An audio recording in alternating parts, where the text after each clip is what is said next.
نحمده ونصلي ونسلم على رسوله الكريم أما بعد فأعوذ بالله من الشيطان الرجيم بسم الله الرحمن الرحيم يا أيها الذين آمنوا كتب عليكم الصيام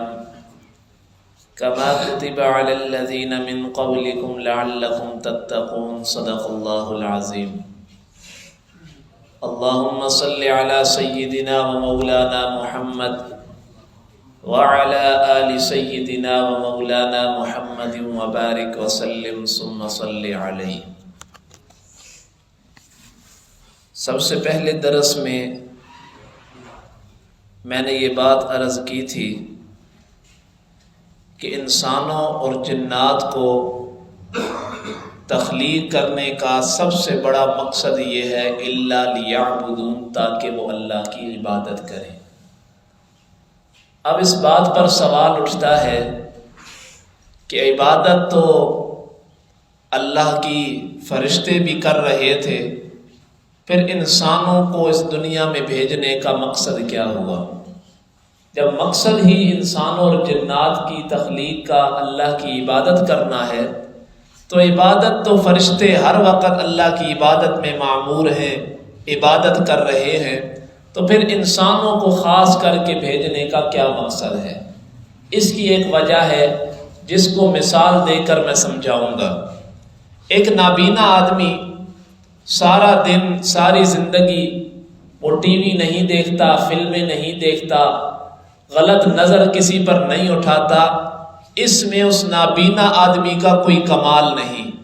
کیونکہ اس کو اللہ نے دیکھنے کی طاقت ہی نہیں دی، جس کی وجہ سے وہ آنکھ کے گناہوں سے بچ رہا ہے۔ تو اسی طرح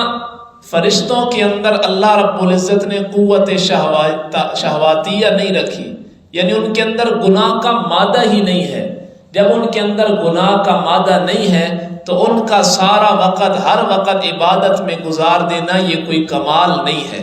بلکہ کمال انسان کا ہے کہ جن کے اندر اللہ نے گناہ کا مادہ بھی رکھا، شہوت کی طاقت بھی رکھی، بہیمیت کا عنصر بھی رکھا، جس کی وجہ سے وہ گناہ پر ابھرتا ہے۔ باوجود گناہ پر طاقت ہونے کے انسان کا اللہ کی عبادت کرنا، اس میں انسان کا بہت بڑا کمال ہے۔ اس لیے اللہ نے انسانوں کو بھیجا تاکہ وہ اللہ کی عبادت کرے، کہ ان کے اندر گناہ کی طاقت بھی ہوگی، اس گناہ کی طاقت کے باوجود وہ رب کی نافرمانیوں سے بچتے ہوئے اللہ کی عبادت کریں گے، تو اس میں ان کا بہت بڑا کمال نظر آئے گا۔ عموماً انسان کے ساتھ انسان سے جو گناہ سرزد ہوتے ہیں اس کے دو بڑے سبب ہیں، ایک منہ اور دوسرے نمبر پر انسان کی شرمگاہ۔ جس طرح کہ کل بھی میں نے حدیث مبارکہ بیان کی کہ اللہ کے پیغمبر سے پوچھا گیا کہ سب سے زیادہ کس کی وجہ سے، یعنی کس عمل کی وجہ سے انسان جہنم کی آگ میں داخل ہوگا، تو آپ علیہ الصلاۃ والسلام نے فرمایا منہ اور شرمگاہ کی وجہ سے، کہ زبان پر انسان کا کنٹرول نہیں ہوگا اور اپنی شرمگاہ پر انسان کا کنٹرول نہیں ہوگا، جس کی وجہ سے انسان سب سے زیادہ جہنم کی آگ میں داخل ہوں گے۔ کل میں نے کہا تھا کہ تقویٰ کی بڑی فضیلت ہے، تقویٰ کا بڑا مقام ہے، بڑی اہمیت ہے۔ اب یہ تقویٰ کا مادہ ہمارے اندر کیسے پیدا ہوگا؟ اس کے لیے اللہ رب العزت نے رمضان المبارک کے مبارک مہینے میں روزوں کو فرض کر دیا۔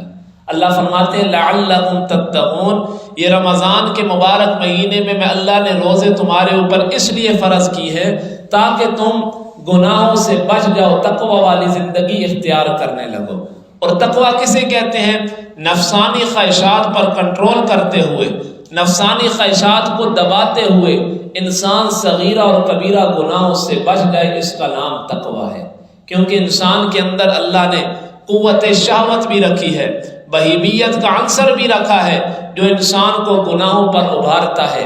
اگر اور روزے کی وجہ سے یہ سب طاقتیں کمزور پڑ جاتی ہیں، جس کی وجہ سے انسان کا قدم گناہوں کی طرف کم اٹھتا ہے۔ حدیث مبارکہ میں آتا ہے اللہ کے پیغمبر نے نوجوانوں کو خطاب کر کے فرمایا، اے میری امت کے نوجوانوں،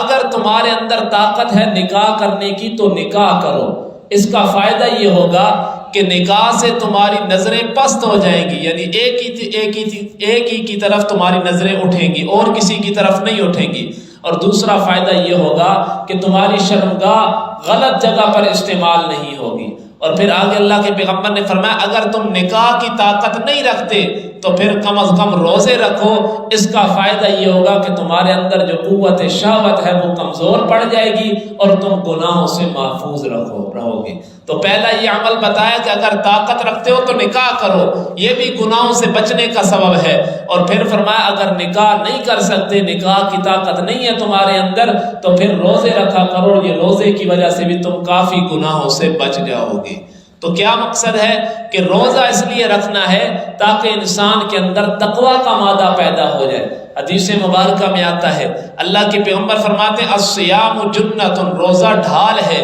ما لم یخرقھا، جب تک انسان خود اس میں فساد ڈال کر اس کو پھاڑ نہ دے۔ یعنی کیا مطلب؟ روزہ انسان کو گناہوں سے بچاتا ہے، روزہ گناہوں کے سامنے ایک ڈھال بن جاتا ہے، لیکن انسان خود بد کلامی کر کے غلط کاموں میں مبتلا ہو کر جب تک روزے کو خراب نہیں کرتا اس وقت تک روزہ اس کے لیے گناہوں سے ڈھال بن جاتا ہے۔ اور حدیث مبارکہ میں آتا ہے کہ جو آدمی روزہ رکھتے ہوئے باوجود روزے کی حالت میں وہ بد کلامی کرتا ہے تو یہ اس ایمان والے کو یہ زیب نہیں دیتا کہ وہ روزے کی حالت میں بد کلامی کرے۔ حدیث مبارکہ میں آتا ہے اللہ کے پیغمبر فرماتے ہیں اذا کان یوم صوم احدکم، جب تمہارا ایک روزے کی حالت میں ہو، دن اس کا روزے میں گزر رہا ہو، فلا یرفس ولا یسخب، اسے چاہیے کہ نہ ہی وہ بد کلامی کرے اور نہ ہی وہ اونچی آواز بولے، شور و غل مچائے کہ دوسروں کو تکلیف ہو۔ وَإِنْ صَابَهُ أَحَدٌ أَوْ يَقْتُلُ، اور اگر کوئی ایک اسے گالی دیتا ہے، گالم گلوچ کرتا ہے اس کے ساتھ یا اس کے ساتھ لڑائی کرنا چاہتا ہے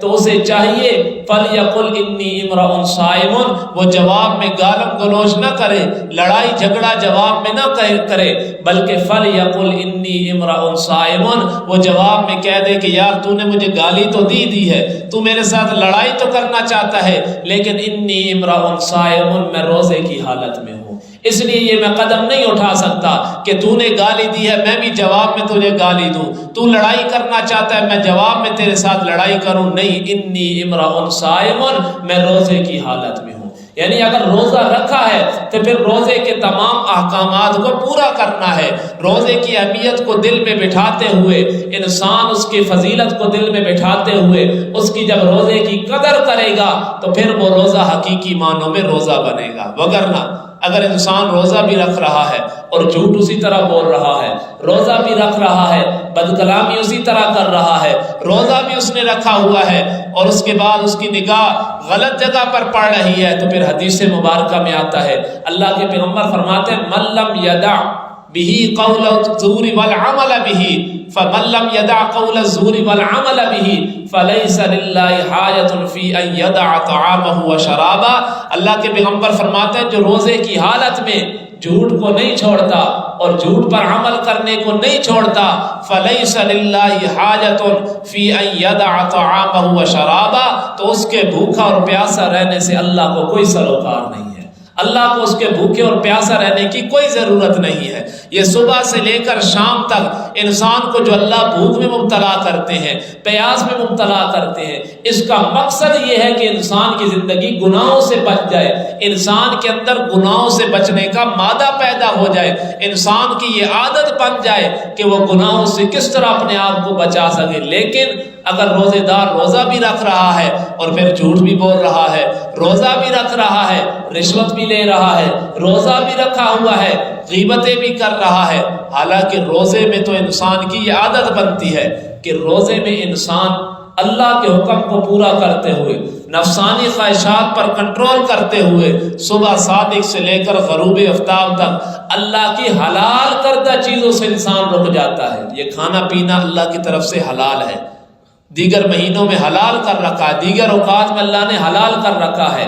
اسی طرح شرمگاہ کا استعمال، یعنی نفسانی خواہشات کو پورا کرنا، یہ بھی جائز طریقے سے اللہ نے اس کو حلال کر رکھا ہے، لیکن اللہ کے حکم کو پورا کرتے ہوئے صبح صادق سے لے کر غروب آفتاب تک انسان اللہ کی حلال کردہ چیزوں سے بھی رک جاتا ہے، تو در حقیقت یہ اللہ انسان کے دل میں یہ عادت ڈال رہے ہیں کہ آج جس طرح تو میں اللہ کا حکم پورا کرتے ہوئے حلال کاموں سے رک رہا ہے، تو اپنے اندر یہ عادت پیدا کر کے جس طرح اللہ نے آج تجھے حلال کاموں سے روکا ہے اور تو رک گیا ہے، اسی طرح دیگر جو اللہ نے حرام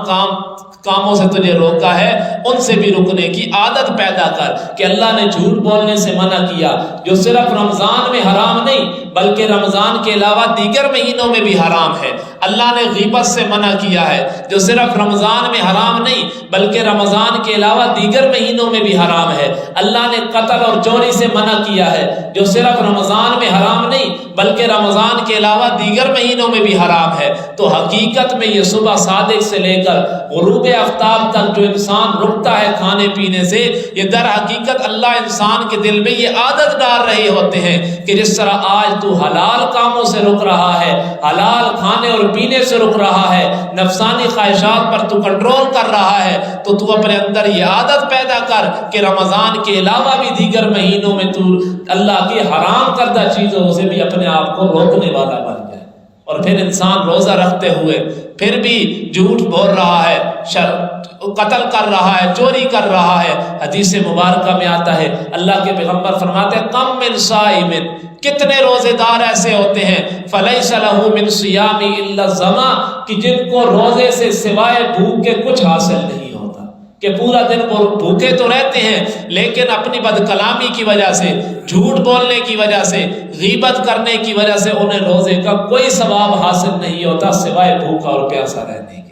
تو اگر ہم نے روزہ رکھا ہوا ہے تو ہم نے اس روزے کی اہمیت کو سامنے رکھنا ہے، اس روزے کے سارے احکامات کو سامنے رکھتے ہوئے ہم نے روزہ رکھنا ہے کہ روزہ ہم سے کیا مطالبات کرتا ہے۔ صرف روزہ نام صبح صادق سے لے کر غروب آفتاب تک کھانے پینے سے رکنے کا نام نہیں ہے، بلکہ نفسانی خواہشات پر کنٹرول کرنے کا نام ہے، اور نفسانی خواہشات سے پر کنٹرول کر کے صغیرہ اور کبیرہ گناہوں سے رکنا اسی کا نام تقویٰ ہے۔ تو میں نے موضوع شروع کیا کہ انسان کے اندر تقویٰ کا مادہ پیدا کرنے کے لیے اللہ رب العزت نے رمضان المبارک کے مہینے میں روزے فرض کیے ہیں، تاکہ روزہ رکھ کر انسان کے اندر نفسانی خواہشات پر کنٹرول کرنے کا مادہ پیدا ہو جائے۔ اور جب انسان نفسانی خواہشات پر کنٹرول کرتے ہوئے صغیرہ اور کبیرہ گناہوں سے بچے گا تو اسی کا نام تقویٰ ہے، اسی کو تقویٰ کہا جاتا ہے۔ اور جب انسان کے دل میں تقویٰ پیدا ہوگا پھر وہ انسان قرآن والا بن جائے گا، اس کے دل میں اس کی عقل کو اللہ فرقان بنا دیں گے، یعنی ایسی عقل اس کو عطا کریں گے جو حق اور باطل کے درمیان فرق کرنے والی ہوگی۔ تو بڑے فضائل ہیں تقویٰ کے، لیکن یہ تقویٰ کا مادہ انسان کے دل میں کیسے پیدا ہوگا؟ اس کے لیے اللہ نے رمضان کے روزوں کو فرض کیا۔ اللہ فرماتے ہیں یا ایھا الذین آمنو، اے ایمان والو، کتب علیکم الصیام، فرض کیے گئے تمہارے اوپر رمضان کے روزے، کما کتب علی الذین من قبلکم، جس طرح کے فرض کیے گئے ان لوگوں پر جو تم سے پہلے تھے۔ تو جس طرح نماز دیگر شریعتوں میں جائز پہلے سے چلی آ رہی تھی، اسی طرح یہ روزے بھی پہلے شریعتوں میں بھی چلے آ رہے تھے۔ لعلکم تتقون، اور روزے کا مقصد کیا ہے؟ لعلکم تتقون، تاکہ تم متقی اور پرہیزگار بن جاؤ۔ اس آیت کریمہ کے متعلق دیگر جتنی باتیں ہیں انشاءاللہ کل کے درس میں بیان کریں گے۔ وآخر دعوانا ان الحمد للہ رب العالمین۔